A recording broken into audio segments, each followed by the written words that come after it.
Hello there, I'm Stephen Arms, and welcome to Arena of History. My apologies to anyone who's been looking at my videos fairly regularly. I haven't done a video in over 2 weeks. I can make excuses. My wife was out of town and I had some technical difficulties, but the answer is simply there was just things got complicated and I haven't done one for a couple of weeks. So today I'm going to do one on some of the misconceptions of American history. And I'm not going to do any black helicopter, Illuminati conspiracies and all this type of stuff. Just a few interesting stories that that people believe to be one way, but the reality is they're actually a little bit different. And a good example of this, most of them come from the colonial period I'm going to be using today, colonial revolutionary period of American history. Benjamin Franklin did not discover electricity. Now everybody has heard the story about Ben Franklin. He flew a kite in an electrical storm and it was hit by lightning and he had a key tied to the string and he charged the key and Franklin discovered electricity. Well, electricity had been already known by that time. There are some indications in the ancient world, and we're talking in the Egyptians period, where they found some jars that had traces of acids and metals in them, and that the metals would actually create a charge. There's some indication there might have been some very primitive battery systems even back in the ancient world. So electricity was not a new deal, but what Franklin was trying to prove was that the electrical nature of lightning, that lightning was itself electricity. So he did in 1752, he went out in a thunderstorm with a silk kite, and he had a key tied down on the line, and he flew it in the electrical storm. And what he noticed was on the string, the fibers on the string started standing out, indicating that there was static charge in the air. And when he actually touched the key had a little bit of a spark too. And what he deduced from this is that the static electricity was in the air during a thunderstorm, and therefore lightning did have electrical properties. Now, his kite was not struck by lightning, despite what the cartoons have done it in stories and various things about Franklin's history. Because if he had, it probably would have been, he wouldn't have him on the $50 bill, put it that way, because we wouldn't remember him that much anymore. A few months later, there was a professor in St. Petersburg whose last name was Richmond Griffon, and in Russia, St. Petersburg, Russia. He attempted to duplicate Franklin's experiment, and his kite was hit by lightning, and he was killed. So, yes, there's maybe some mixing in that. Franklin was a brilliant man. He invented bifocal glasses. He invented the pot-bellied stove. Various modifications in printing press and Poor Richard's Almanac. He was an exceptional American, and one of the people who was one of the founding fathers who helped create the principles that we have in our Constitution today. But no, he didn't discover electricity. Now let's see. Paul Revere. Paul Revere is right. Everyone has heard the line, "Listen, my children, and you shall hear of the midnight ride of Paul Revere." That is a poem that was written in 1860 by Henry Wadsworth Longfellow. And Longfellow is a great poet, but he's not a very good historian. Paul Revere was a messenger. He was a writer. He was a silversmith and something of an inventor himself also. But he was a messenger for the Boston Committee of Correspondence and the Massachusetts Committee of Safety. And Revere was going to go out and warn the Americans preceding the Battle at Lexington Concord that there were about the British approaching. And that is the case. This would have been April 19, 1775.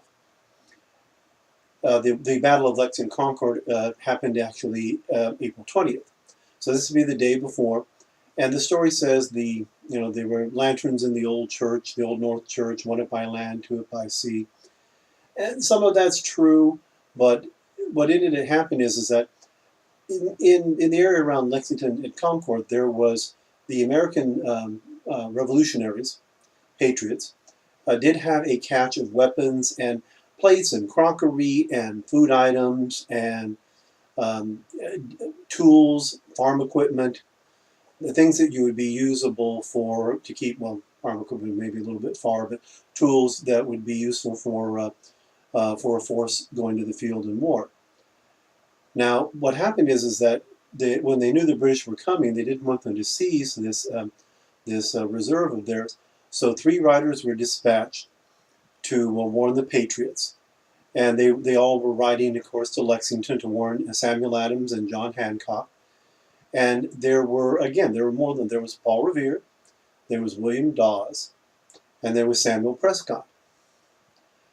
And Revere and Dawes were actually intercepted by the British soldiers at Concord, and they were taken and they were questioned, and they were released. It was actually Samuel Prescott who actually made the ride all the way to warn the residents about the British were actually coming, and stop them from seizing the food and the tools and the powder and everything. So let's see. I guess it should probably have been, "Listen, my children, if you care not about the daring ride of Samuel Prescott," or something. But I guess it doesn't fit the rhythm as much for Longfellow, so Revere is easier to rhyme. Now, the third one is, of course, is that George Washington was the first president of the United States. Everyone knows this, right? Well, the only problem with that is that it strictly isn't the case. During the American Revolution, the Continental Congress, which is the United States in Congress assembled, they chose Peyton Randolph to be the first president of the United States. And Randolph, one of the first moves he made was he created the Continental Army, and he appointed General George Washington as its commander. And so he was pretty much in charge of it during the period of the early part of the Revolution. Randolph was succeeded in 1781 by John Hancock. You know, the famous John Hancock, who signs the Declaration really large so that King George could read it without his glasses. That apparently is true. But, and John Hancock presided over the United States during our independence from Britain. After Washington defeated the British at the Battle of Yorktown, Hancock sent a note of congratulations to Washington. And Washington replied to his note, and he wrote on it, "To the President of the United States." Now, of course, 8 years later, Washington is a revered war hero, and as a matter of fact, a lot of people would say if Washington hadn't been a supporter of the Constitution, it's arguable the Constitution would have gotten passed. But Washington himself becomes the first popularly elected President of the United States under that Constitution. So these are just 3 examples. I mean, they're not huge, but people believe things to be a certain way. And when you look at it more carefully, you realize there's more detail to it. And sometimes stories just get told, and they get a little bigger in the telling. And then I don't look upon it as a horrible someone's trying to deceive you. It's just stories get told a little along the line differently. But the one thing about history is you always have to look at history from history's point of view. We have a very short-sightedness in this country, that we're of the opinion that we live in the 21st century, so we know everything because we have access to all this information. Well, that's not the case. People thought of things differently in different time periods, and it doesn't mean that they're wrong. Matter of fact, in a lot of cases, when we're looking at the revolutionary period, some of these thinkers were incredibly brilliant people. And they had studied the classics, and they'd read over this information when they were making their decisions. Nowadays, people think they know everything because they have access to virtually limitless information, but most people don't really have an understanding of what that information actually is, which is one of the reasons I do these videos. So, hopefully, you learned something and were a little bit amused. And I've changed my format a little bit, and I'm wanting to do more conversational videos rather than more of a formal lecture sort of video. Sometimes I'm going to do commentary pieces. I'm going to be putting out a commentary piece tomorrow about some of the things I'm concerned about what's happening in the United States right now politically. So you might want to be looking for that. I'll finish that up and post it tomorrow night if I'm able to get everything done. So anyway, thank you for listening, and we'll see you next time. If you wish to join the quest for knowledge, the battle for truth, please hit the like button, recommend my channel to others, and of course, subscribe. Thank you kindly.